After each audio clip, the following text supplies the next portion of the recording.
Hello বন্ধুরা, কেমন আছো? আশা করি ভালো আছো। আমিও ভালো আছি। এই দেখো বন্ধুরা, তোমাদের সাথে আজকে আমি শেয়ার করব সুজি চমচম মিষ্টি রেসিপি। কোনো ছানা ছাড়াই এত সুন্দর মিষ্টি বানানো যায়, তোমরা না দেখলে ভিডিওটা বুঝতে পারবে না, আর খেতেও খুবই ভালো লাগে। এখানে সেজন্য নিয়ে নিয়েছি আমি একটা নারকেল কুড়িয়ে, আর নিয়ে নিয়েছি কাজু কিশমিশ কুচি, আর তোমরা চাইলে ড্রাই ফ্রুট বা কাঠবাদাম কুচু নিতে পারো। আর এখানে মিষ্টির জন্য নিয়েছি আমি খেজুরের গুড়। তোমরা খেজুরের গুড় না থাকলে চিনিও নিতে পারো। যেহেতু ঘরে বানাচ্ছি, যাতে খুব টেস্টি এবং ভালো লাগে খেতে, সেজন্য আমি এখানে খেজুর গুড়টা দিয়ে দিলাম। তাহলে খেতে খুবই ভালো হবে, আর কালারটাও দেখতে কি সুন্দর হয়েছে দেখো। এরকম আমি নাড়াচাড়া করে, যাতে নিচে পুড়ে না যায়, সেজন্য নাড়াচাড়া করতেই থাকতে হবে। চুলার আগুনটা লোতে রেখে তারপর ভেজে উঠিয়ে নিলাম একটু নরম নরম করে।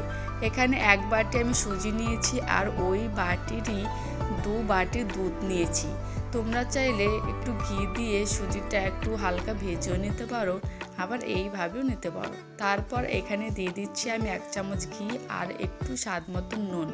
তারপর চুলা আগুনটা লোতে রেখেই এরকম নাড়াচাড়া করে নিতে হবে, যাতে সুজির মধ্যে গুটি গুটি ভাবটা না থাকে।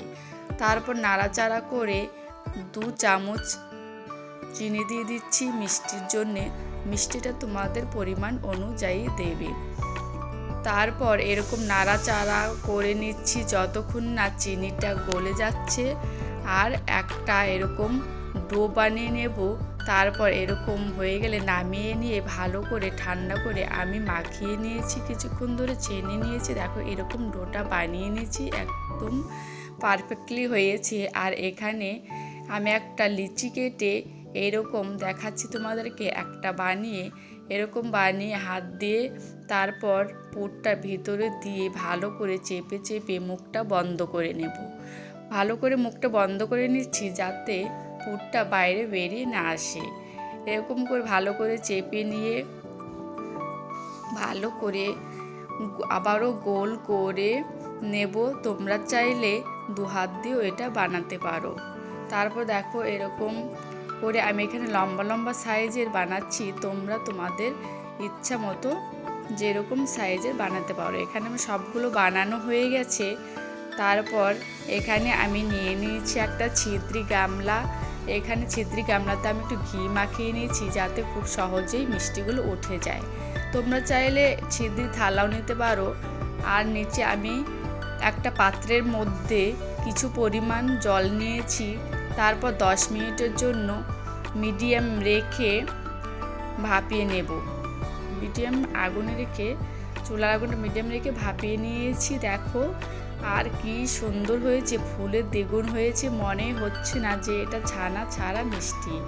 যখন তখন মিষ্টি খেতে ইচ্ছে করলে এটা ঝটপট ঘরে তৈরি করে বানিয়ে খেতে পারো। আর দেখো সহজেই উঠে যাচ্ছে, কি সুন্দর। আর কি সুন্দর হয়েছে, একদম দোকানের মতনই, আর খেতেও খুবই ভালো লাগে। আর ভিডিওটা কেমন লাগলো বলবে প্লিজ কমেন্ট করে। দেখো কি সুন্দর হয়েছে। তারপর আমি এখানে একটু থালে নারকেল কুড়িয়ে নিয়েছি। তোমরা চাইলে গুঁড়োর দুধ দিয়েও এটাকে মাখিয়ে নিতে পারো। তারপর এরকম সবগুলো আমি মাখিয়ে নিয়ে থালে উঠিয়ে নিচ্ছি। দেখো কি সুন্দর লাগছে, একদম দোকানের মতনই। আর কি সুন্দর হয়েছে, তোমাদেরকে দেখাচ্ছি একটা, এতটা সফট আর নরম হয়েছে। দেখো কি সুন্দর, আর খেতেও ভীষণই ভালো লাগে। আশা করি তোমাদেরও ভালো লাগবে। একটা ভেঙে দেখাচ্ছি, দেখো কি সুন্দর হয়েছে ভিতরে। আর আমি যেহেতু খেজুরের গুড় দিয়েছি, খেতে তো অসাধারণ। ভিডিওটা কেমন লাগলো বলবে প্লিজ কমেন্ট করে। যদি ভালো লাগে প্লিজ সাবস্ক্রাইব করে আমার পাশে থাকবে। আর কেমন লাগলো ভিডিওটা বলবে।